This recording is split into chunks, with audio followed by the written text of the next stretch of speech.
Գորաշկն ամեն օր ուղերձների շարք։ Իրական մխիթարություն է։ Մենք շարունակում ենք ուղերձների շարքը, որը կրում է «Աստվածաշնչի օրհնությունները քո կյանքում» անվանումը։ Այն նվիրված է YouVersion աստվածաշնչյան հավելվածի Bible.com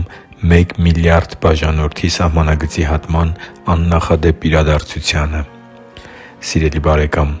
երբեմն մենք այնքան կարիք ենք ունենում իրական մխիթարության։ Տրտմությունն ու սուգը նման են խավարի։ Մարդկանց ոչ միայն հագուստներն են սև դառնում, այլև նրանց հայացքների վրա ասես տրտմության խավար իջած լինի։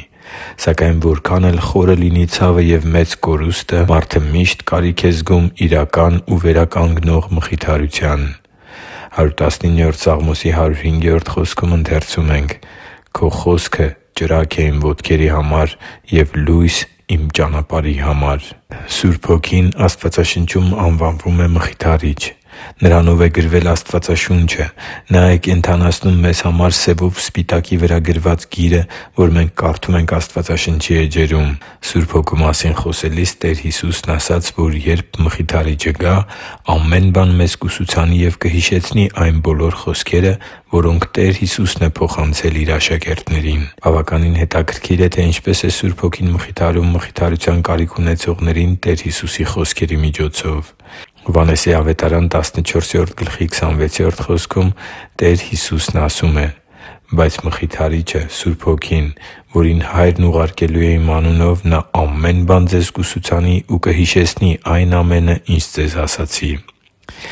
Աստծու համար թանկ ու սիրելի՛ զավակ, թույլ տուր, որ Աստծու Խոսքի լույսը լուսավորի քո կյանքի խավարը։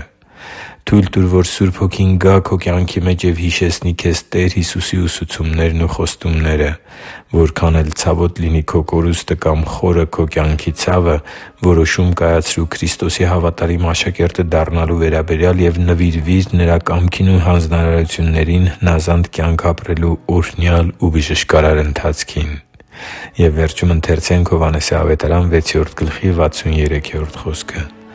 «Հոգին է կյանք տվողը, մարմինը ոչ մի օգուտ չի տալիս։ Այն խոսքը, որ ես ձեզ ասացի, հոգի է ու կյանք» (Հովհաննես 6:63)։ Հիշի՛ր, որ դու Աստծո հրաշքն ես, և Աստված սիրում է քեզ։ Շնորհակալ եմ, որ դու կա՛ս։